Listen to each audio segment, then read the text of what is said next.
Step back! Help me!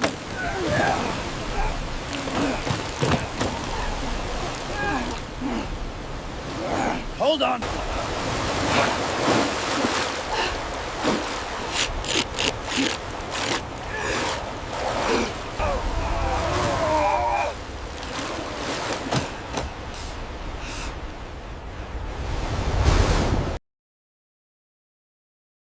The mooring rope snapped like a brittle reed under Elid's hands as Jonah shouted, "Hold fast!"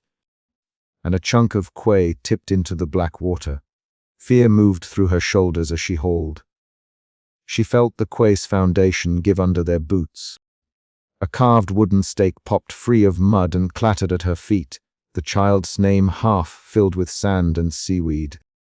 Elid bent, fingers numb, and read the letters aloud, because saying a name made it less likely the sea could swallow it without witness. Fear shaped every small motion. Elid's hands tightened around frayed fibers. She leaned her weight on the rope and looked at Jonah's. "Jonah's, pull now," she said. He grunted and pulled with both hands. The rope rasped against wood. The stone under them vibrated and another slab leapt away. The discovery, Elid holding a child's carved stake, made the problem immediate. The quay that moored their boats was loosening its hold on the land. She had been awake before dawn many times in wind and salt, but this was not routine. Her braid hit the back of her neck as she turned to see the lane where children ran in summer now slick with mud and tide. Elid's mind moved from immediate grip to quick accounting. Without plans, she felt raw fear that their houses could become unmoored overnight. She moved without speech to the nearest cleat and tightened lines around anything that would hold. By the time the sun threatened the horizon, several villagers had spilled into the lane. Margaret Sutherland's voice cut across the clacking of boats as she pointed at the collapsing quay. "We shore it up now or we leave, Margaret." Tom Reed answered before anyone could step between them. "Leave." "Leave what?" he barked. The argument came rapid, the voices sharper than the wind, and Elid stepped into the circle because the quay had been where she kept the family skiff. Jonah set the carved stake on the quay edge and wiped mud on his sleeve. "It has a name," he said, "a child's name. Not just driftwood." He kept his tone level, but his jaw worked. Aidan, the curious boy from down the lane, hovered close to Eli's skirts and stared at the stake. He reached out and touched the groove of carved letters as if he might read it by touch. Elid put a hand on his shoulder. Margaret's face showed the set lines of someone who had lost store credit once and never forgot money owed. "We cannot keep throwing men at the sea," she said. "We have mouths to feed. We have to consider leaving while we still can." Tom shoved his hands deep into his oilskin pockets, boots planted. "And where would we go, Margaret?" "To a council tell us to scrape together coin." Tom's reply cut with small, practical fury. He spoke for those who trusted the land to hold them. The argument turned into a line of urgent back and forth. "We shore it up!" "Margaret, we cannot watch our houses slide away." "You always say shore it up," Tom shot back. "You never show where the money comes from. Then what? Wait until our children wake to their beds over the water." "I am not leaving my father's nets to rot ashore, and I am not burying my daughter's name in wet sand." Jonas stepped in. "Enough. We decide now. We make a plan." The exchange held fingerprints of old resentments. Voices rose and fell like waves striking a breakwater. Eyelid listened and watched and counted names. She found herself answering with small, functional lines. "We gather empty sacks. We drag 2 boats above the high line. We post keepers to the new sandbags tonight." Her voice was low. She did not argue the arithmetic of money. She proposed work. The fear in her chest made finger motions precise. Stack, tighten, tie. When the villagers looked to her, she moved into the task she knew by muscle. Measuring rope, testing seams of nets, choosing wood that would brace the quay. After the gathering, in the narrow lane outside her cottage, Eyelid emptied a small sack of damp things onto her kitchen table. Aidan watched closely, his breath fogging the pain. She counted a pewter spoon, a torn pair of mittens, a small oilskin packet of mended twine. When she tipped her palm, a clump of sand came away with the brass locket. The locket had been in her mother's trunk since before Ilid was married. Now it gurgled with salt. Ilid cleaned it with a scrap of cloth and checked the tiny hinge. She held the locket to the light and, without opening it, felt the quickness of memory as a set of details. An afternoon when her mother had shut the gate behind her on market day, the sound of kettle on an iron stand, the pattern of a hand, soon him. "Aiden, is it yours, Ilid?" He pronounced her name with a child's blunt affection. "Yes," she said. She placed the locket in her pocket. The action felt like a private promise rather than a plan. She did not speak of departure. She pressed the cold metal against her ribs and set a list in her head of what she would teach the boy if the worst came. How to read tides by the color of the foam, how to tell wind by which side of the eaves creaked, where to find spare nails in a neighbor's back loft. At mid-morning, Surveyor Clark came to the schoolroom with a creased map and a leather satchel of instruments. He unrolled the map on a small desk and laid an instrument down on the paper as if it could mark truth. His fingers trembled a little as he squared the lines. Recent readings show the shoreline retreating faster than the old models predicted, he said. The room hummed with shocked breathing. 15 meters this decade at the worst points. He did not add comfort. And the cost to rebuild the quay to hold this now is beyond the council's current funds. They will not approve a large grant this season. Margaret stared at the map and then at Tom. She began. Tom's reply was sharp. "I said we'll need help. Not that the government will send a sack of silver." A murmur moved through the group, some angry and some resigned. Ilid's hands tightened on the edge of the table. She let her thumb rub a small notch on the map where their village sat. The surveyor's words suggested an institutional failure. The people felt betrayed by numbers and thresholds that treated their houses as lines on a page. Surveyor Clark named facts and avoided rhetoric. He set the instrument to his bag and looked at Ilid. "I brought measurements. I cannot promise more. I can show you where the sand has undercut the quay." His tone was a mixture of official and tired. "There are places where timbers meet nothing now. Even if you raise a wall, the current will seek a pathway." Ilid peered at the drawing. A line on the map corresponded to the carved stake she had found. The surveyor's disclosure reshaped anger into a cold, pragmatic decision point. They tried shoring that night. The storm arrived with mechanical predictability. Wind that tore at oilskin, and a tide that took the light off every reflected surface. Ilid, Tom, and Jonas worked in the lane, hauling sandbags, leaning their weight against stacked wood. Voices cut in short, fast phrases to be heard over the noise. "Higher!" Jonas shouted, "Tie the stern to the piling." Tom's hands were already raw from hauling. Ilid dug her heels into the lane and hefted a wet bag to the top of a crumbling edge. A skiff that had been hauled up to protect a neighbor's line slipped its moorings. A rope jerked and then slackened. Margaret ran, shouting a name, but the boat hit the water at an angle and listed. "The skiff!" Someone cried. Ilid grabbed at the stern as it slid, but the rope on her hand burned and the skiff popped free. Jonas lunged, fingers closing on splintered wood, and then the wave tossed the boat like a child's plaything. Aiden's voice rose somewhere behind them. The skiff struck a submerged rock and the side peeled open. The sight, an overturned hull and a net full of seawater, felt like a new wound. In that moment the chapter's mini cliffhanger arrived.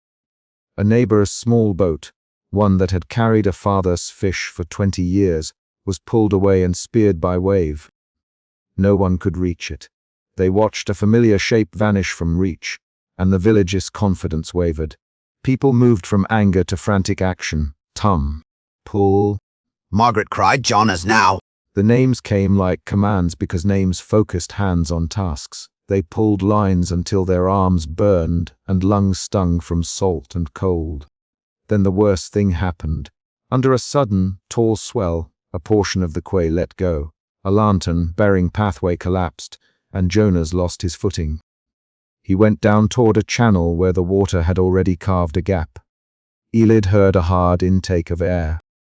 Without thinking beyond motion, she dropped the sandbag she held and ran toward him. "Jonas!" she yelled. Her voice split on the wind.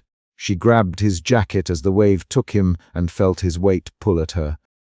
She made a choice that needed no speech. She pulled Jonas toward shore and let go of her mother's suing chest, which she had been dragging to safety.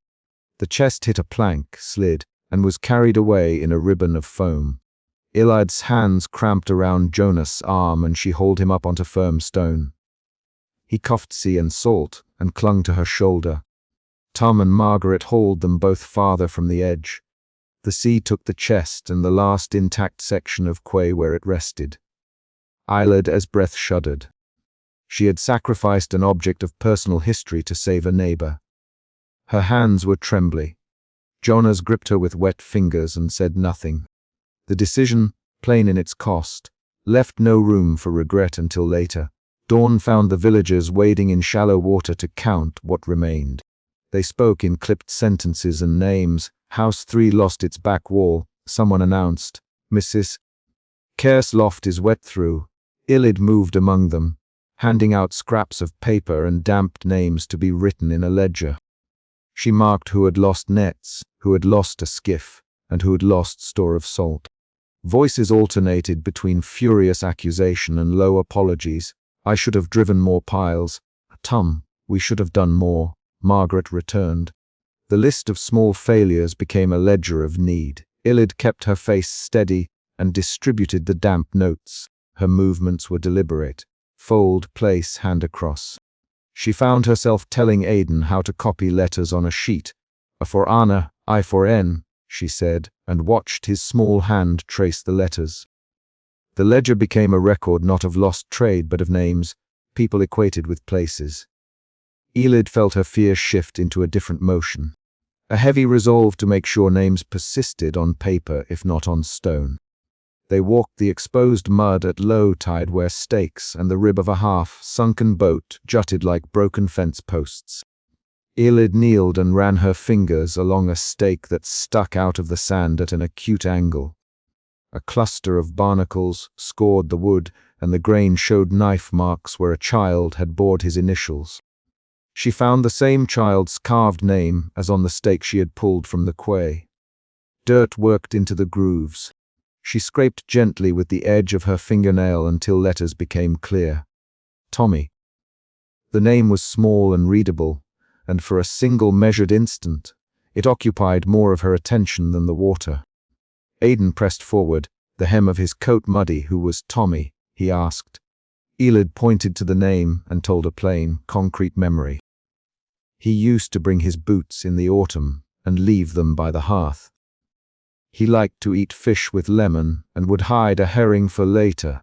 She did not say that she remembered the way his mother hummed while sewing. She told a fact about the boots and the herring. The boy nodded as if the information gave solidity to the name. Elid placed the cleaned brass locket in his open palm and watched him close his fingers over it. The ledger became their outward response. Elid set a page on a damp board and wrote each name slowly while others dictated. Margaret Sutherland, 1 lost loft. Tom Reed, 1 skiff at risk. Jonas Mecklin, pulled clear from the channel. The writing was painstaking. Each name that left a wet impression on paper felt like a small victory against Irasha. Surveyor Clark watched and then leaned close. "You must put this in a place the council can see," he said. "If you do not show loss, you will be ignored."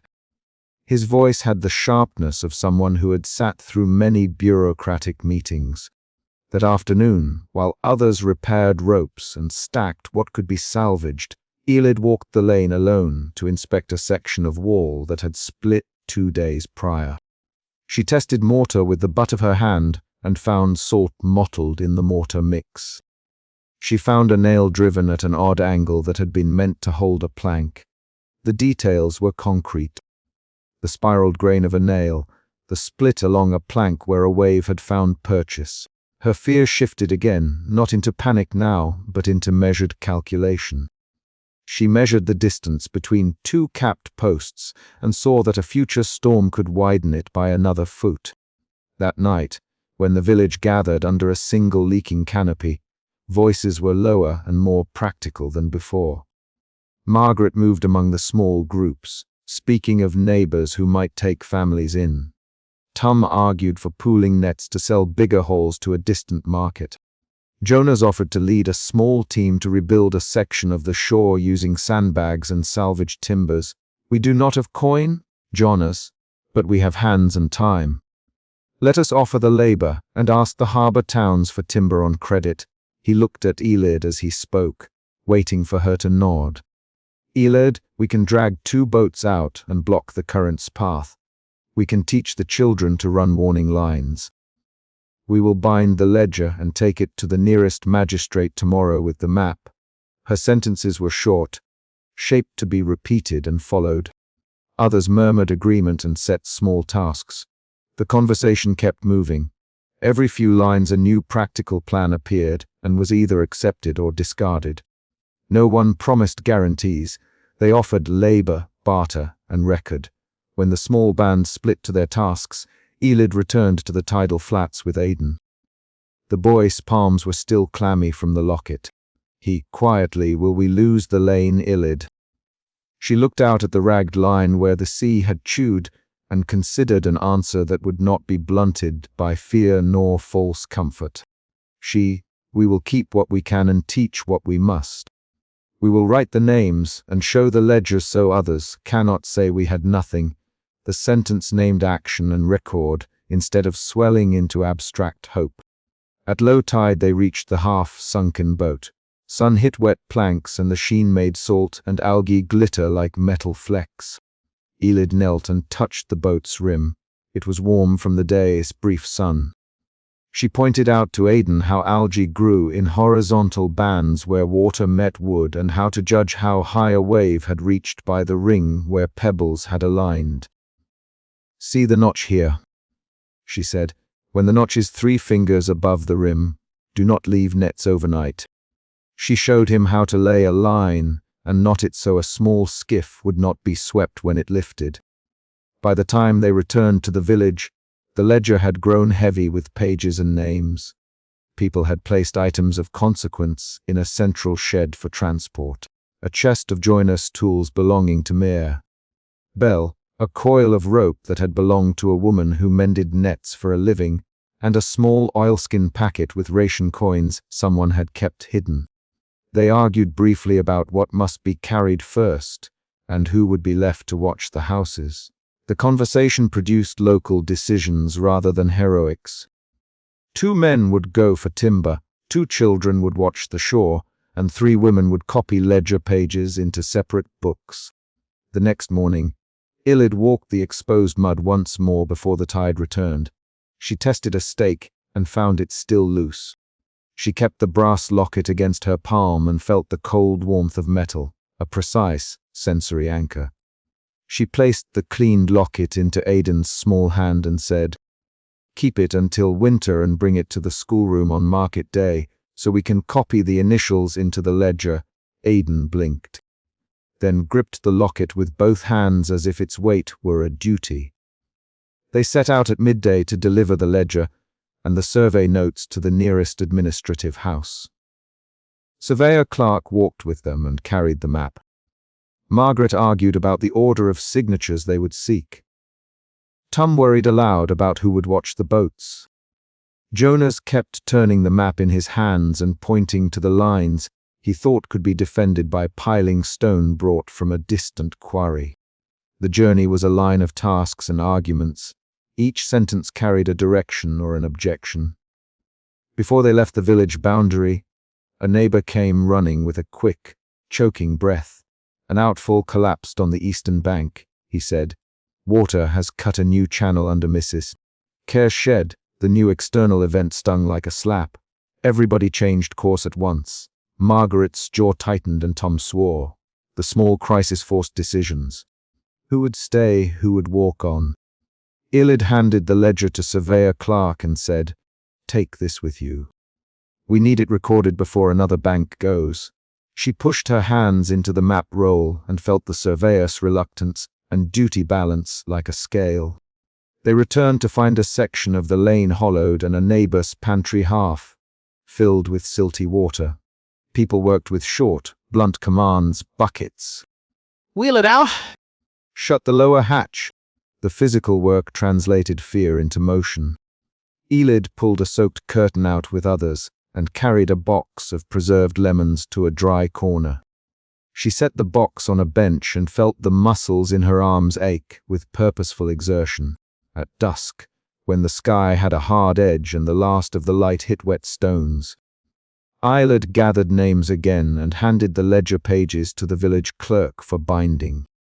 She felt a small lightness when she saw the names written carefully in ink. Each carefully formed letter felt like a small hold against disappearance. She did not declare victory. Instead, she arranged shifts for watch and teaching. "Aidan, you will be with Jonas in the mornings to learn the knots. You will copy 3 pages each day." Aidan nodded and leaned his head against her hip for a second. When the tide came in that night, it licked the edges of the lane, but did not take more than it had before. The village had held part of the bank with a crude stockade and a shifted pile of rock. They had not saved everything. The skiff was gone, the sewing chest gone, but names remained on paper and people had agreed on tasks. Elid sat on the quay remnant with Jonas and Tom close by and listened to wind on broken planks. She felt the day a cycle of fear ease into a different physical sensation. The ache of pulled muscles and the ache that comes from having chosen hard things. Elid pressed the brass locket into the child's damp palm and, without speech, set the first name into the village ledger while the tide still retreated. The ledger lay open on a bench as a neighbor came to close the shutters, and a child kept a small lantern burning by the doorway. The last visible action of the chapter was Ide closing the ledger shut and handing it to the clerk with a single, clean sentence. "Bind 3 copies. Take one to the magistrate tomorrow." The ledger's weight in the clerk's hands made the decision concrete. The shore might give further, but the names had been made to travel beyond their mud and tide. She walked away from the bench and felt sand in her boots and salt on her fingers. And when a distant gull called, she turned and watched it pass. The village had lost a chest and a quay section and had won a ledger and a list of tasks. The final small act, Ilid's placement of the locket in Aidan's hand and the copying of names, left the scene on a precise, situational beat, not a promise. Their plan was set into motion by concrete actions. Hauling, counting, recording, and a decision to take the ledger to officials. The village would either survive another season or not, but for now they had chosen labor names and a catalogued claim to be shown to others. Elid buttoned her shawl and walked toward her cottage, the map tucked under Surveyor Clark's arm and the sound of low voices following her step. A length of quay sheared away beneath Elid's boots as Jonas screamed, "Hold the line." Fear pressed along her spine. She hooked both hands into wet rope and planted her feet against the loose cobble. Salt spray hit her face. A child fell once, caught by Alec and hauled back by his collar. The immediate problem was plain. The bank was giving and the ropes were tearing free. That fear shaped everything she did next, how she measured each pull, how she let another man take the heavier crate, how she refused to look at the empty wedge of stone where a stair used to sit. Elid had known the sound of breaking stone before. The mooring rope had snapped months earlier, when she and Jonas were hauling in a laden skiff.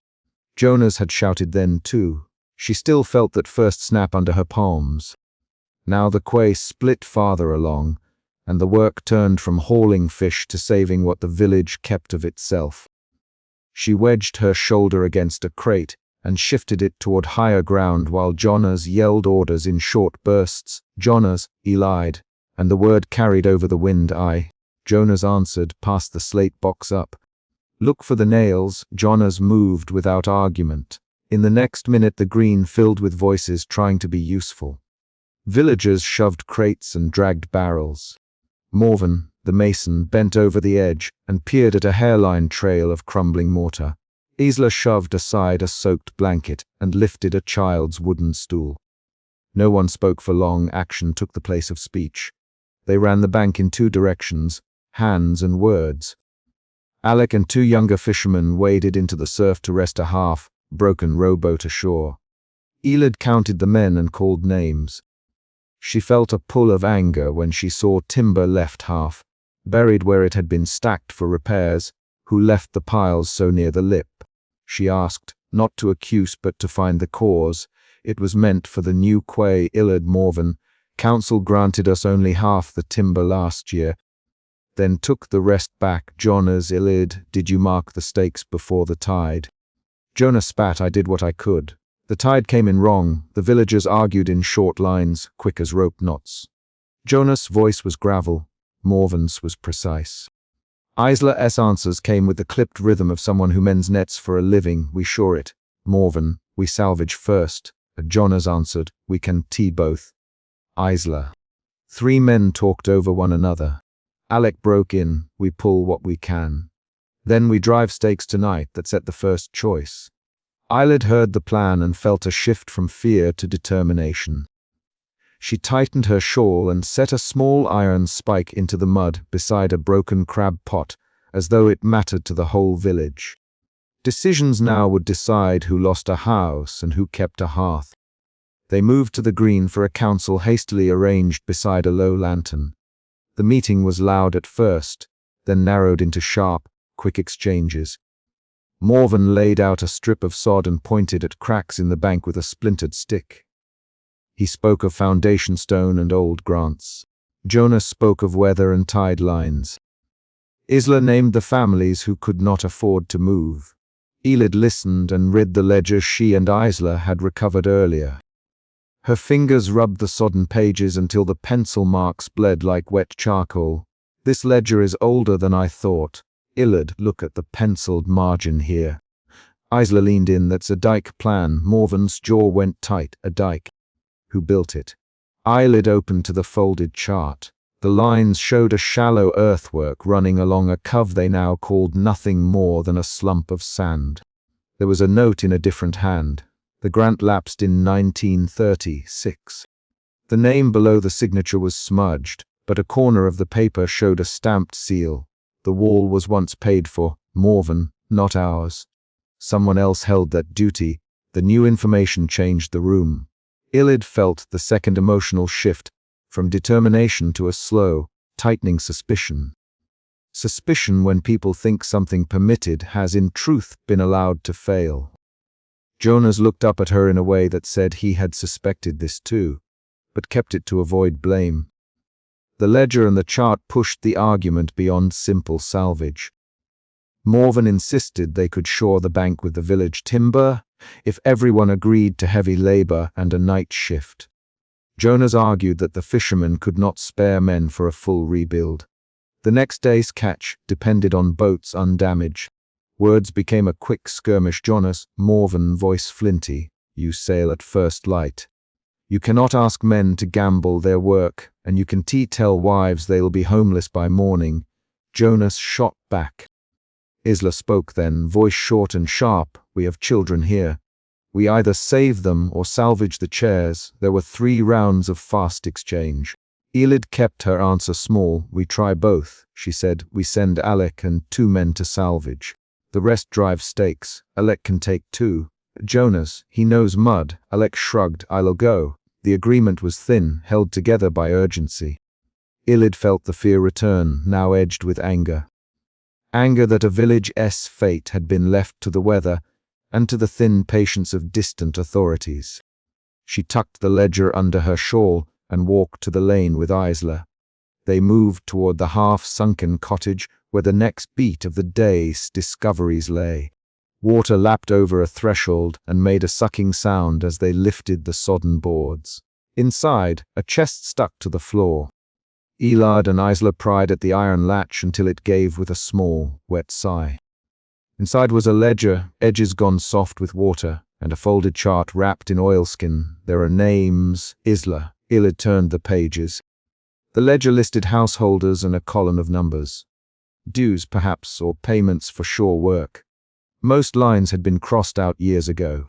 One penciled remark read, "Do not renew if no grant." The notation made Ilid's mouth go dry. Evidence moved the argument from conjecture to fact. A new emotion took root. Betrayal. Not an abstract accusation, but a concrete one. The village had been promised protection, and that promise had lapsed. They carried the ledger to the green and set it on a barrel. Morven opened it with careful hands. "This was in a cottage with the name McNeil," he said. "McNeil paid for stakes once," Jonas answered, looking away. Alec muttered, "Then who signed the lapsed grant?" No one had the answer. Morven folded the chart. His hands trembled for a moment and then steadied. He pointed to the seal and the scrawled signature, "This changes blame." "We were never the only ones tied to this shore." A rapid exchange followed. Sharper now, because it included accusation. "They took our money," someone said. "Who?" Jonas demanded. "The landowner's agent, Morven, or the council's clerk." "Prove it." Jonas, "The ledger proves the grant lapsed." Morven, "That's proof enough to demand answers." They argued until dusk pulled the light down to a single lantern. Decisions hardened into tasks. Elid organized teams for the midnight shoring attempt.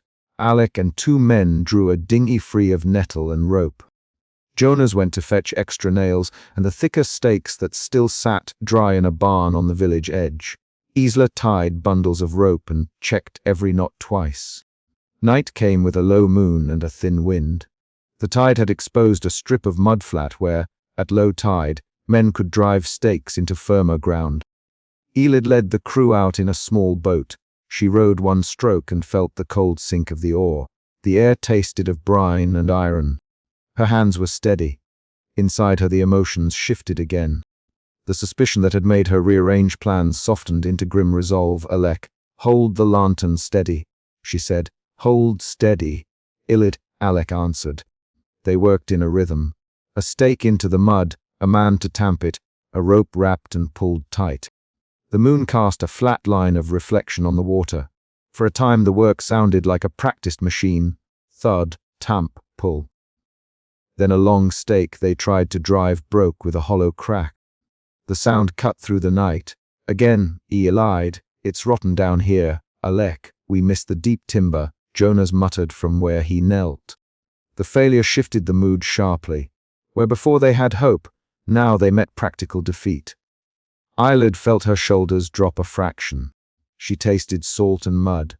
She called for the coil of oilskin rope and wrapped it twice around her wrist as if to anchor herself. They tried different points along the bank. At one place the ground took a stake and held. For a pulse the plan seemed plausible. Men shouted in short bursts of encouragement. Then the tide stole back in faster than they predicted. Waves slapped the outermost stakes and loosened a tamped pile. A rope slipped free and flung water into Elid's face. She hauled and cuffed and blinked the grit from her eyes. Back at the green, Morven had been working through the ledger by lamplight. He found a folded notice wrapped into a page. It was a council release, dated years past, that mentioned a lapsed Seawall grant and an unsigned follow-up. The notice shifted their sense of blame again. This was not only chance, it was the result of bureaucratic failure. Morven read the lines aloud. "The grant will not be renewed unless maintenance is scheduled annually," he said. "Then who failed to schedule?"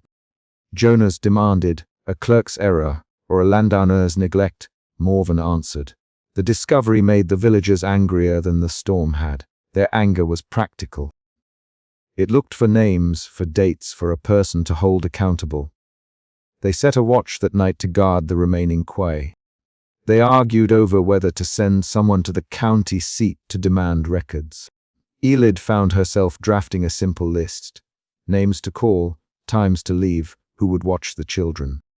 At 3 in the morning, a gust that smelled of seaweed and rain hit the lane with a noise like river stone. Elid woke fully dressed and ran barefoot to the quay. The storm narrowed the world to the sound of surf and the bright arc of a broken lantern. She ran through the soaked lane and saw with sudden, precise clarity, a stretch of stone separating from the older quay. She shouted a warning, "Morven! Jonas!" Isla. She called. They were all there within heartbeats. The quay moved with a deep, grinding sound and then fell outwards like a door unhinged. Steps, a length of handrail, an old wooden stool were swept away. A lantern rolled and flared, then dipped under the water. Villagers grabbed what they could. A child, small goat, squealed and was pulled by a rope to safety. Men hewed with the skill of practiced backs. Elid wrapped her arms around a wet crate and felt the strain of every saved thing. The collapse was the climax the ledger had been warning them toward. It made the earlier arguments moot and forced a single, terrible choice: stay and fight or leave and keep a roof. Elid's hands trembled with exertion and exhaustion. She smelled peat smoke and seawater on everyone's clothes. Jonas and Morven barked quick commands: pull left. Jonas yelled, "Get the children inland." Morven ordered. Isla moved from cottage to cottage with the efficiency of a woman who had soon for weddings and burials. "Come now, Lorna." "Take Tom," she said to one house, "not the chair, the boy," she told another. Each line was under 10 words. The short commands threaded the rescue. When the tide finally went out and the storm passed, the people counted what remained. Nets lay half buried. A row of planks stuck out of the water like broken teeth. The ledger had been partly saved. Its last wet pages clung together. Elid sat on a broken step and unclasped her brass locket. She touched the small photograph inside, a man in a flat cap, and then set it back against her chest. At dawn, with a pale light that revealed the new contours of the shore, the survivors gathered. They spoke in hushed, quick lines. Jonas answered questions about which boats were seaworthy. Morven measured the collapsed section and marked the stones that had fallen. Isla counted losses and set names beside lost chairs and the goat. Alec handed tools to anyone who could lift. Elid stood and read the ledger aloud where the ink still held. She read names and marks of payment and a penciled note about the lapsed dike. Each name sounded like a weight. People nodded at certain lines, and murmurs of recognition moved through the group. The ledger had provided an explanation. The explanation made blame shareable beyond the present storm. Then a moment of unexpected clarity. Morven found, bound into the ledger, an old council notice with a stamped signature he recognized, the county agent they had paid years ago. The name explained how money had left the village without the wall ever being repaired. The revelation was sharp. Some villagers swore softly. Jonas ground his teeth. Alec put a hand on Jonas' shoulder. "We will go to the agent." "Jonas, we will go together," Morven replied. Isla rubbed her hands. "We need a list of losses first." Elid folded the ledger and handed it to Morven. "Keep it safe," she said. "I will," Morven answered. Her last action in the chapter was small and deliberate. She looked across the water at the exposed stakes and at the half-sunken rowboat, then back to the green where children clustered under woolen wraps. She placed the folded chart on top of the ledger and slid both into her rope-worn satchel. She took a coil of rope and slung it over her shoulder. "Decide the boundary tonight," she told Morven quietly. Morven nodded and tucked the ledger under his arm. The villagers dispersed to their tasks. Some loaded carts for the inland, others stacked planks to mend what could be mended. Elid walked inland along the lane, the coil of rope heavy but steady against her hip. Her face was tired and set. The ledger's pages pressed cold against her chest as the dawn wind smelled of peat in the sea. The day's decisions were not finished. They had only sharpened into new actions. She kept walking until the lane raised above the ruined quay, and then stopped at the point where the village bent away from the water. She turned and looked once more at the exposed sills and the dark water filling the place where steps had been. Then she turned inland, the coil of rope at her shoulder, and the ledger clutched at her side. The quay split with a noise that set lantern glass ringing. "Hold!" Jonas shouted and his boot skidded as wood sheared away beneath him. Fear tightened Elid's jaw. She dug both hands into a wet rope and hauled with the rest. Water surged in where stone used to stand, and the last mooring post came free with a wet, sucking sound. She smelled salt and tar and the sharp steel of broken nails. Fear guided her fingers, not thought. She reached for Jonas, found his sleeve, and pulled until his shoulder scraped wet cobbles. Jonas spat. "We need that boat, Ilid now." His voice cut through the wind. She leaned back on the rope and felt the quay move underfoot. Within 5 sentences the problem was clear. The quay was failing. The tide would claim more unless they acted. Ilid had already felt the first loss 2 nights before. A mooring rope had snapped, and a carved wooden stake had popped free of mud. That earlier break had left a loose heel in the quay's foundation, and now the tide found it. She thought of the stake at her feet and of Jonas' hand, and made a decision with the motion of her muscles, not with words. They hauled the trapped boat clear while lantern flames guttered and wind knifed at their coats. Jonas grunted and Alec shoved. "Pull here!" Alec, voice short. Elid planted her feet and set her weight. The boat slid, scraping the quay edge, and then it lurched free and bumped in the black water. Someone cursed, someone laughed once, sharp and sudden. They got the boat afloat, but the quay kept working itself loose. A plank jerking out sent a lantern skittering across wet stone, and Jonas lunged, snatching the iron ring. "Good work, Alec," breath loud in the wind. "But we can hold every stretch," Harbourmaster Kerr called from higher ground, voice thin with cold. Eyelid heard the sentence as a fact, not a judgment. She moved toward the lane.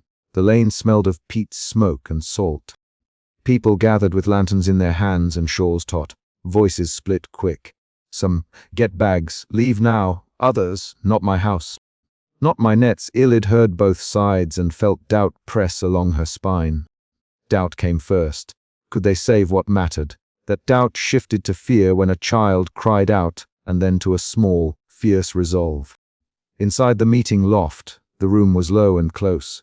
Alec slammed a wooden crate onto a table. "Care, you reckon this is the last breach?" He asked. "No." Care pilings rotted.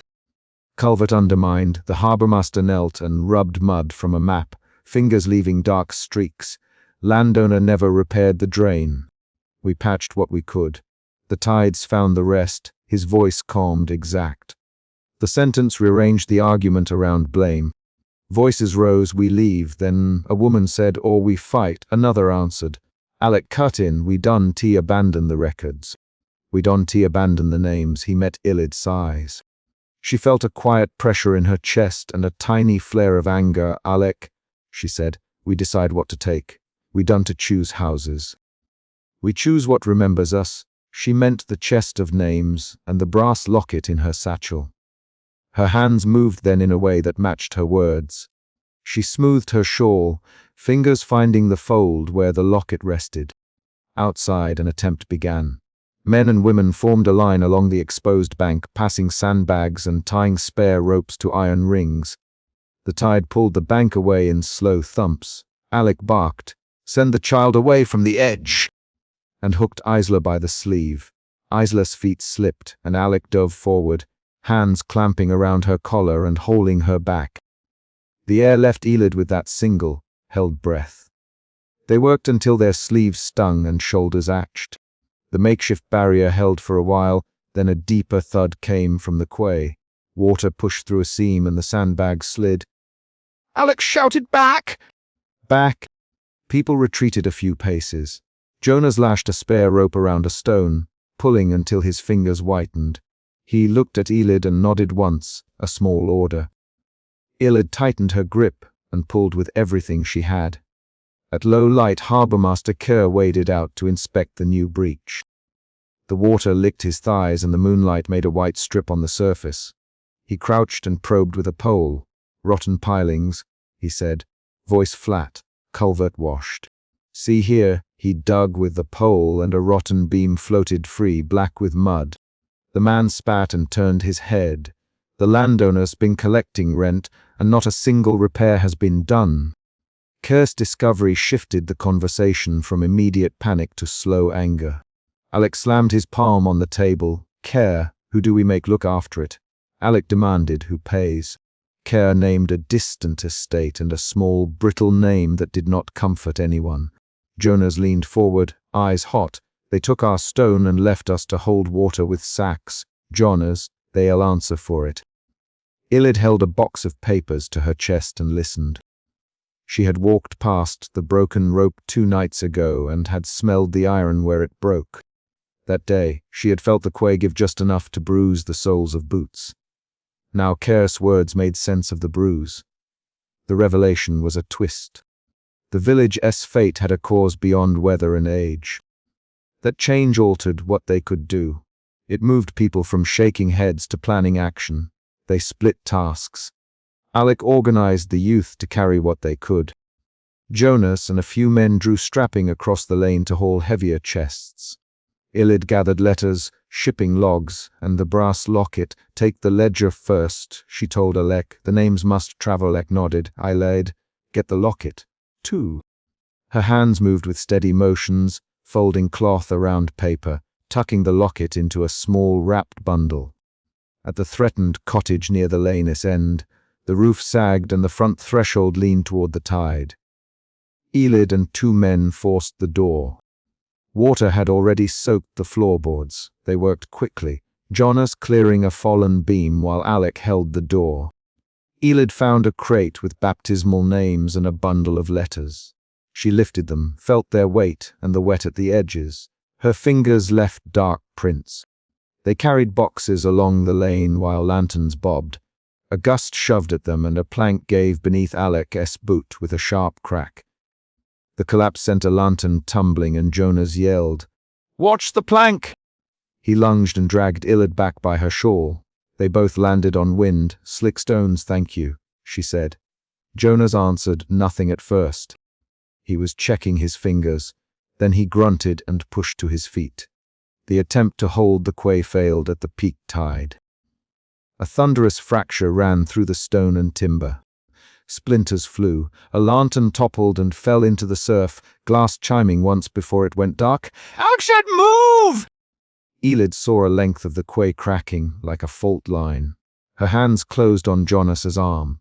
The water rose along the lane and licked their ankles. She looked at the relic they had tried to save, a timber chest half on and half off the ruined edge. Alec grabbed the chest's rope. "Pull with me!" he barked. Jonas braced and Ilid planted her feet. They heaved. The chest slid toward safety. Then the quay let go. A section of stone collapsed into the surf with a raw, grinding sound. The chest teetered and then tipped. Elida's fingers found the brass locket at the top. She had to choose in that breath. Let the chest fall or drop the locket to pull Jonas free. Her hands moved before thought. She shoved the locket into her satchel and pushed Jonas with her shoulder. "Jonas, go!" she said. He scrambled, cuffing, and Alec grabbed at his arm. The water closed over Jonas' boot, and he slipped. Ilid reached, found his wrist, and hauled. Her fingers slid on wet rope and grit. Jonas' teeth showed in a quick bark, and then his chest rose with a hard breath. Alec hauled too, and together they pulled him onto a plank. They lay on the higher stones, the cold soaking into clothes. The quay had lost another length and a lantern floated away, light bobbing like a small, wandering star. People gathered on higher ground, shivering and wrapped in tarpaulins and shawls. Ilid sat with the satchel at her knee and found the brass locket warm from her hand. She opened it on impulse and saw a photograph pressed inside, dark at the edges. The image was of a child on a pier. She closed it and slipped it back into the satchel. Dawn crept pale and thin.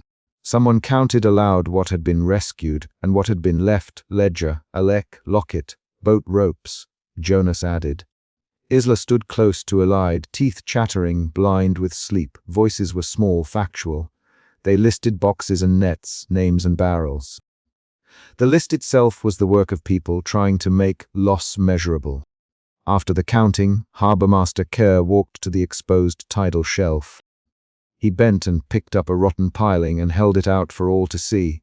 "They sank the culvert years ago," he said. His voice had no anger now, only a measured attention to wood and mud. Someone made a choice upstream. That revelation moved the villagers again, this time into planning. Alec met with Kerr and Jonas by the cart shed. We set a watch. Alec, we get the strongest nets and the strongest people to shore up what we can. We write to the landowner and demand repair. Jonas spat and nodded. We take records to the town if we must. Jonas, we make sure names live. Kerr pulled his cap lower and tapped the map. We can slow the sea for a season, maybe. But the tide works the same. Ilid stood to one side and listened. Doubt flickered back into her. Would their plans be enough? That doubt turned into a quieter fear as she thought of the child in the photograph and of the ledger's edges matted with salt. Then something else emerged. A concrete resolve to hold memory. She put her satchel over her shoulder and felt its weight, a small ballast against the unknown. She taught Isla a seamanship ritual by the embers in her peat-smoked kitchen. When you tie this knot, she said, holding a length of rope. You say the name of the boat. Isla's fingers were clumsy but steady. Elid showed the motion slowly. Isla repeated it 3 times, voice a high whisper. Isla, say the name now. Elid prompted. Isla the name and then chewed at her lip. Elid tightened the knot for her and set the rope down. They had rescued a small mercy. The brass locket, the ledger, and a scrap of net with a faded knot pattern. People clustered around the hearth and pressed the salvaged items into blankets. Conversations circled practical matters, where to store the ledger, who would watch the remaining quays, who would fetch a wagon from the next village. The talk was urgent and plain. No one made speeches about fate. They moved in work. A surprise came while they packed the last crates. Harbourmaster Kerr held up a scrap of rope snagged with a seal S tag. This belongs to the estate's lighter, he said. It ties to their ledger. The mark is clear. Jonas scowled. So the owner's gear is here, and they blame us for rotting timber. Kerr nodded. There is a note, an order to divert funds away from repairs. I found it in the culvert lintel when I waded. The note's existence shifted the shape of blame into a clear instrument. It was a small, sharp twist. Someone had knowingly allowed this breach to grow. The discovery forced a decision. Alec and Jonas argued. We go with the ledger to the town. Alec, we take Kerr's note to magistrates, or we stay and hold the line ourselves, Jonas answered. They spoke in short, sharp exchanges, 3 quick rounds of argument, each question answered with a terse counter. Elid listened, weighing each voice. Her choice would not be a speech, it would be action. She took the satchel and walked to the cart that waited on higher ground. Alec stepped up beside her. Elid, you will come with us to the magistrate. He asked. We need the names safe. I will go as far as the town road, she said. After that, I will return with help if I can. Her voice did not tremble. Alec's mouth tightened. Good. Jonas will stay and shore what he can. Jonas nodded, more to the decision than to her. He was already turning toward the shore. Before she left, Elid closed her hand around the brass locket and held it once more. The metal felt cool. She put it into her satchel, zip and cord secure, and slung the satchel over her shoulder. Isla stepped forward and touched the hem of her shawl. Teach me again. The child asked. Elid knelt and tied the knot, showing Isla's fingers the way. When you tie it, you say the name and keep it in your head, Elid. So you remember who lives here, Isla the name. The child sounded older than before. They set out at a steady walk toward the road, carrying ledgers and the locket and a small bundle of nets. The village behind them was smaller now. Men and women moved like a single body, rearranging their lives into tasks and watches. Elid looked back once. She saw Alec directing a crew, Jonas hauling a sack, Harbourmaster Kerr speaking quietly with another man. The shapes of people in motion told her more than any promise. A gull cried overhead, and then another sound cut the morning. A heavy knock on Harbourmaster Kerr's door from someone arriving with a report. The knock came again, 3 short strokes. Elid felt the pick of that noise inside her chest like a call to account.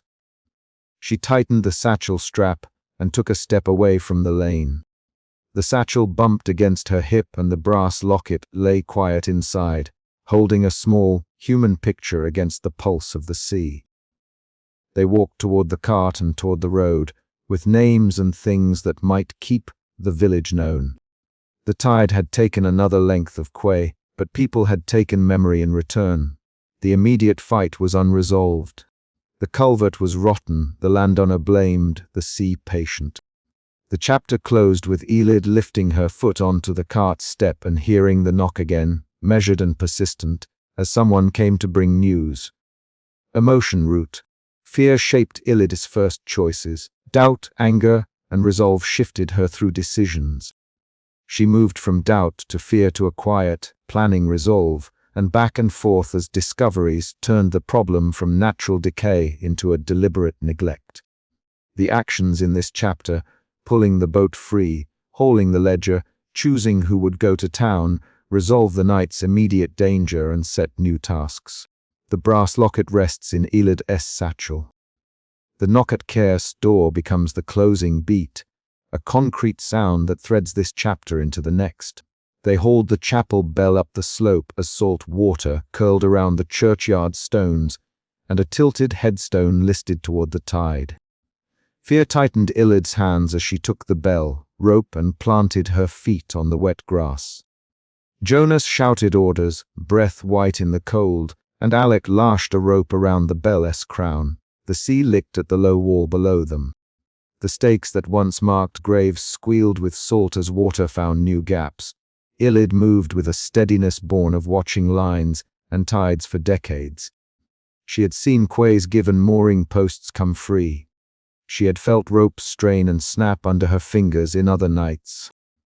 The memory of the mooring post that came free the week before stayed in her hands now, a knowledge of which stones could hold and which would not. Her fear pushed her forward, not into panic, but into precise work. Shove left foot, brace, pull with the legs. Jonas breathed in sharp and low, hold steady, Elid. I am holding, Jonas, she said, and tightened her shawl against spray. They moved the bell toward higher ground while the sky lightened in a thin band over the sea. The bell's iron tasted of rust and peat smoke on her palms. Each step made a small decision. Which patch of turf would not slip, which clump of turf would take rope without tearing. The churchyard already showed recent thefts by water, a broken coping stone, a grave marker leaning so far its inscription had half sunk into mud. By morning a hurried council gathered on the green. People clustered around the meeting hut, voices clipped into sentences that landed like pebbles. The harbourmaster, short of breath and hands stained with coal, set a ledger on the table and pushed it forward. We cannot keep the quay, he said. The bank yearns for the sea. We must choose where to go. His voice carried the ledger's weight. It also carried a ledger's consequence. Elid stood a step back and smoothed her shawl twice. She did not raise her voice at first. Her steady presence drew a glance from Alec, and then from Jonas. We will take what we can. Jonas, not everything matters. Leave the stones, tie the boats, save the people. His words were quick, the kind that start work. Alec answered, hands on his hips. You tell a man to leave his nets and tell me he will not come back. Jonas. Alec, you know the currents, Alec. I know the men who lost their anchors last month. Elid stepped between them. She held the bell, rope in her left hand, and the memory of the ledger in the harbourmaster's palm in her right. Names matter, she said. Not for the ledger only, but for who we were when we first drew lines on the map. Her voice did not rise. It cut through the argument like a tool. The harbourmaster swallowed. Those names are debts, Elid. Some will lose houses they cannot repay. Elid's jaw tightened. She touched the brass locket at her throat with 2 fingers, feeling its rim through wool. The locket had Jonas S. Boyce's photograph folded inside years ago. Now it would be the village's, a small fastener for what remained. Her fear shifted into a different tone, a stubbornness that felt like refusal to let names blur into seaweed and sand. The ledger mattered more than accounts. At low tide the foreshore had revealed a half-buried rowboat, and, caught between exposed stakes, a sodden ledger whose pages clung to mud. A child found it, fingers raw from cold, and shouted for Alec. When Elid took the page in damp glove, she felt a list of names and a column of worn sums. The ledger's ink had run in places, but the names were legible. Family heads, apprentices, wives whose signatures were little crosses. Alec traced a name with his thumb here, the Clark lot. They still own the shore plot until the debt settled. Jonas exhaled, so the sea will take more than stone. The harbourmaster tapped the ledger. It shows who legally holds what. Some of you will lose title. A murmur rose and then split into sharp lines of complaint. Jacob Oren pushed forward. We want to leave our nets to a ledger and call it right. Ilid nodded toward the ledger and said, This book tells which houses might be claimed by others once the bank is gone. But the names are ours to carry. If the pages go, the names can still be said. She held Alec's gaze. Teach the children the names. Say them at anchor. Keep them in the locket. Her mouth shaped a small plan more than a speech. Alec and Jonas argued until the sun went grey. Their words were quick and close. At one point the argument spiked. Jonas accused those urging to stay of stubborn pride. Alec shot back that leaving every stone would be surrender. 3 times the talk nearly turned to blows, and 3 times Eyelids separated them with a hand and a short sentence. Listen, Jonas. Listen, Alec. She put one palm on each chest as if weighing 2 small animals. Decide where the children sleep. Then we'll decide what to carry. That night the gale came early. Ropes that had kept small boats snug thudded against posts and then vanished. The beacon pole creaked so loudly that the sound reached the meeting hut and woke those who had tried to sleep. Someone screamed when a rope snapped free and rolled into surf. Villagers ran, boots slapping wood and turf. Elid ran too, shawl thrown like a flag. Water climbed the narrow street and found door thresholds it had never reached before. The beacon pole leaned and then snapped, splinters shooting like small dark teeth into a ditch of foam. Alec hauled a child free when the child's foot slid from a step. Jonas fought at the quay edge with a man trying to free his cart. The gale sharpened fear into single acts. Cutting rope, tying knots, slamming shutters. Eilid's fingers, blood where a rope rubbed her palm raw. She could taste iron and sea on her tongue. She thought of the night when lantern glass had rung as the quay split and the sound of Jonas' shout. That night had taught her where to step and where not to stand. Her fear shifted into calculation. She watched which stones lifted first and which sank slow. At the quay, a narrow group scrambled to salvage anything not nailed down. Someone raised the alarm that the ledger might be tearing free from the mud where it had been found. The ledger lay half, covered at the lip of a newly opened trench of sand. The ledger, the child cried, the book is moving, Jonas barked. Who's going for it? Ilid stepped forward. I will get it. Alec put out a hand. Ilid, you don't go alone. Jonas, no, not alone. The stones will shift. Ilid took in the quay's edge. Water beating the undersides, wood bowed and snapped, foam that had a push like a living thing. She thought of the faces in the meeting, names she had learned at christenings, at funerals, at market. The ledger was more than paper. She saw with the clarity of someone who has tied knots for years. The ledger swallowed if left. Her decision cut through argument like a blade.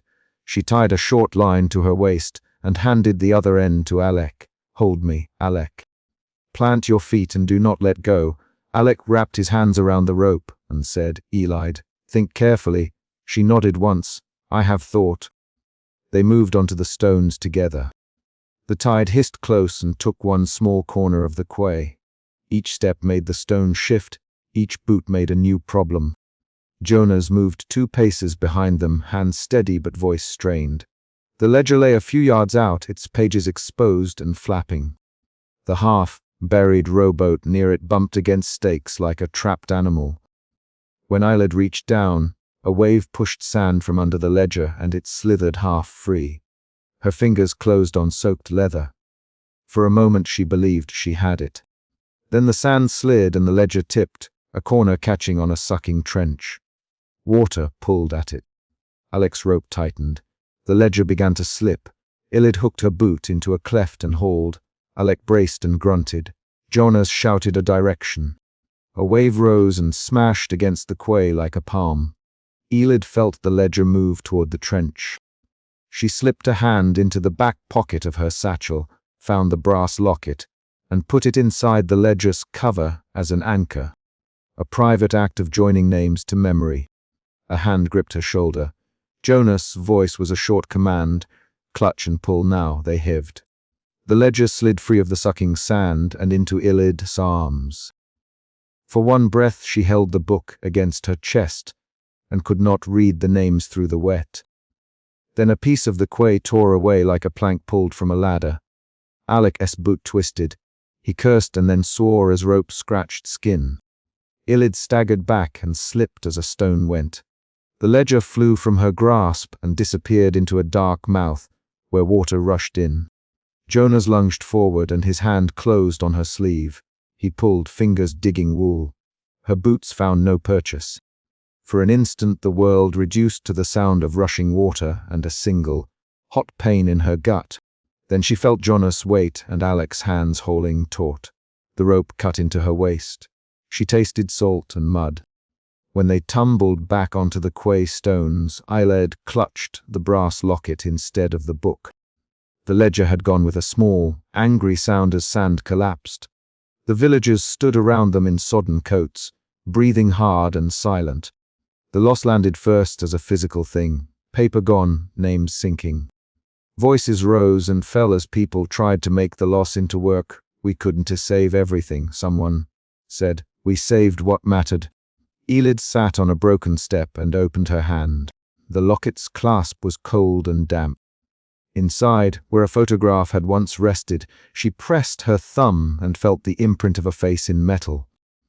She could not read all the ledger sink, but she had a small anchor. The locket and the list she could recite from memory. Jonas crouched beside her and did not speak for a long time. The villagers set up a makeshift shelter in the ruins of a cottage behind the green. Fires were lit in iron pans, the smell of wet wool and peat rose. Children huddled close, cheeks red, and several women took off sodden boots and wrung socks into buckets. Conversation circled to practical matters. Who would carry what? Which families could take children?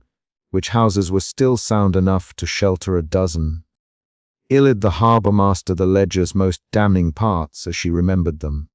Names paired with plots, the Clark lot, a debt on the North Quay. She spelt words slowly while others wrote them down on scraps of leather. The harbour master, who had seemed like a man of papers, looked at her with a new slant of respect. Write these names across the inside of the locket, he said. At least one place where they stay with us. He produced an old nail and a bit of salt, cured leather, and began to scrape letters into metal. Alec held a stub of candle so they could see. Jonas leaned against the ruined mantel and watched the shore through a slit in the wall. Arguments continued in bursts. Jacob Oren wanted to salvage as much gear as possible. The harbour master insisted that goods that slowed the skiff would be left. 3 times in that cold night hands went toward a chest, and 3 times another hand stopped them. At the largest confrontation, voices rose into a tight, short exchange.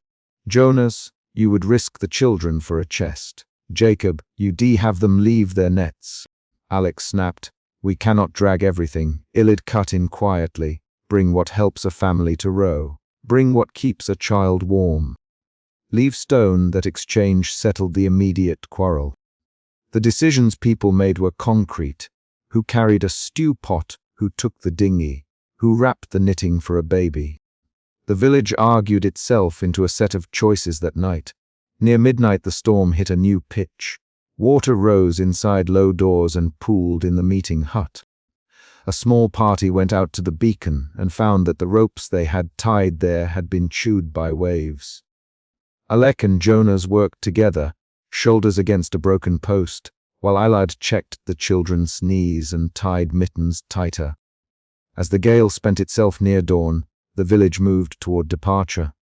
There was no triumph. People folded blankets and swept grit from cupboards. They carried what they could on a single small skiff.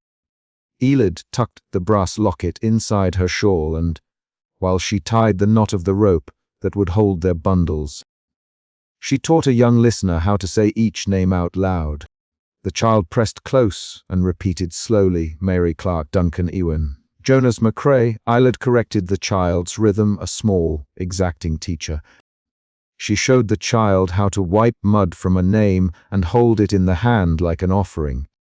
The child's voice trembled once and then steadied. This was not an abstract lesson. It was a list of houses and kin, a route map to where they would find connections on the mainland. Jonas checked the oars and helped push the skiff into water that still licked at the quay steps. Alec handed up the last bundles. The harbourmaster stood with a satchel of official papers he could not save. Ilid kissed the brass locket and then slid it inside the child's small palm for a second to fix the weight of it there. The departure was quiet in a way that held a hollow. Children counted oars, women hummed old hymns under breath, men tethered the skiff and checked knots. The village watched the shore as rows of dark houses shrank against the sea, mottled horizon. Some looked back to the ruined quay. Others stared ahead at the small line of distant trees, where they hoped to make a new life. When the skiff shoved off, Elid stood at the stem and looked at the churchyard one last time. She thought of the bell, hauled up and willful. She thought of the ledger sinking and of the brass locket slack in her hand. Her fear had shifted again, this time into a slow grief that came as a physical weight in her chest. She did not speak of it. She folded her hands and felt the rope's roughness under her fingers. At the water's first swell, a small creature of the shore showed itself. The half-sunken rowboat they had lost near the ledger pinned upright among stakes. It rose and fell with the tide like an answering breath. Eilid pressed the locket to her lips and taught the child the names again, one last time before the mainland. Jonas stood beside her and said, "We kept the bell and a handful of names." "That will have to do," Eilid nodded. "It will do." She replied, "We will say them at dawn. We will tie them into ropes and call them across harbours." Alec gripped an oar and began to row, stroke steady. The others followed. The ruined quay diminished. The wind took the last heat from their shoulders. When they reached a small curve in the coastline, Ilid took the ledger's absence as a fact she could act on. She would teach names by ritual, not by ink. She would press the locket into more hands, ask voices to carry the list into new registers and wakes. She would not let the ledger's loss be the erasure of who they had been. On the far bank they found an open barn and a woman who once sold fish at the market. She took them in without ceremony and set boiling water for tea. They put the bell on a low bench and set the locket beside it. As people warmed and mended, they began to speak names aloud, pairing each one with a small fact. Where they learned to splice a line, who baked the barley bread, who had a scar across a brow. The act turned memory into instruction. Elid listened and added short corrections. She watched Jonas as he helped a child with a splinter. She watched Alec laugh at a small misstep with a kettle. Their roles had shifted in the span of a night. The argument that had nearly undone them now counted as the process by which they decided to leave. Decisions existed as deeds, who lifted, who thought, who remembered. In the days that followed, they built a new ledger in a barn loft, not made of the same paper but of stitched strips of cloth and a tin plate that the harbour master hammered letters into. They wrote names on the strips and hung them where wind could not tear them but hands could touch. Ilid taught the children to knot a cord for each name, and each cord had a tiny object tied to it. A pebble for a fisherman, a spool for a weaver, a small scrap of sail for a boatwright. When someone tried to mourn with a broad, sweeping phrase, Eilid remembered the rule she had set herself at the quay. Make memory into a thing you can hold. She corrected them with a short sentence about how to keep a name practical. Sing the name at dawn when you check lines. She would say, Lay the cord on the fire, iron when the kettle boils. Pass the object to a child who can be taught. Her instructions were small and repeated, and they became habit. Weeks later, when water found the old churchyard and the bell no longer fit on its bench, the barn congregation rang an actual small bell they had fashioned from a kettle's lid. It did not sound like the chapel bell, but it made a noise that marked time and orders. People gathered and said the names aloud, each followed by a short detail. Who ate rye bread, who sailed with a cracked compass, who hummed the market tune. Saying a name became a working action. Jonas kept checking the coastline in the mornings. He walked the new bar where boats could be beached and measured the tide edges with a stick. Alec worked on a small keel in the barnyard and taught apprentices how to bend ribs. The harbourmaster pushed his ledger into the barn loft and filed away the pages he had managed to transcribe from what Eilid recited. He admitted later he had been wrong about the ledger's only value being legal. It was a map of people. One evening, a messenger came from a nearby town with news. A neighbor had some work and a place for a few more hands. They could take on a contract to mend nets, to cut wood, to fish off a larger boat. It did not replace what they had lost, but it offered a route forward. The community made decisions around who would go first and who would stay to teach. Choices multiplied in practical ways. Eilid sat once by the barn fire and smoothed her shawl. She took the locket from a child's pocket where it had been sleeping and held it up. The brass had rubbed dim where the child's thumb had kept it warm. She turned it over and felt the hammered letters the harbourmaster had made. She one more name before the fire died, a short sentence for a neighbor who had been the first to teach her how to splice rope. When the village filed out each morning to work in the new places, they carried names in a dozen small methods. Cords in pockets, knots on sleeves, recited lists on the walk across a field. The ledger's hole in the sand remained a physical memory. It taught them a lesson about what paper held and what memory did.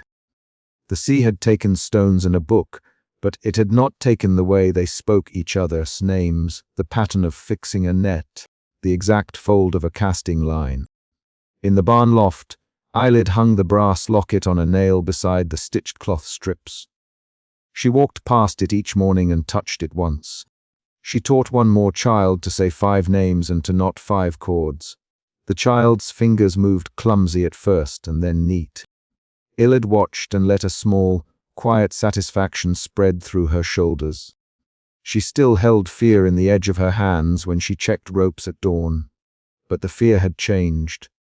It now lived in a shape she could answer. Teach, tie, repeat. On a clear morning some weeks after they left the shore, a courier brought a small parcel. Inside was a scrap of ledger paper that had washed up along a neighboring coast.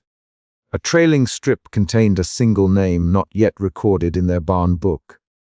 Eilid read the name aloud and then added it to a strip and tied a pebble to its cord. She handed it to the child who had first found the ledger on the foreshore. The chapter closes on a concrete action. The skiff rows into a new inlet. The bell sits on a bench in a barn. The stitched cloth names hang from nails. Eilid places the newly named cord into the child's hand and says, "Tell them where they belong." The child repeats the name and then puts the cord into his pocket before he runs to fetch more water. The sky holds the thin light of morning, and the village, carried away from the shore, moves into labor and memory together. The bell will be rung at dawn, the locket will pass from hand to hand, and the names will be spoken aloud where they can be heard and taught again.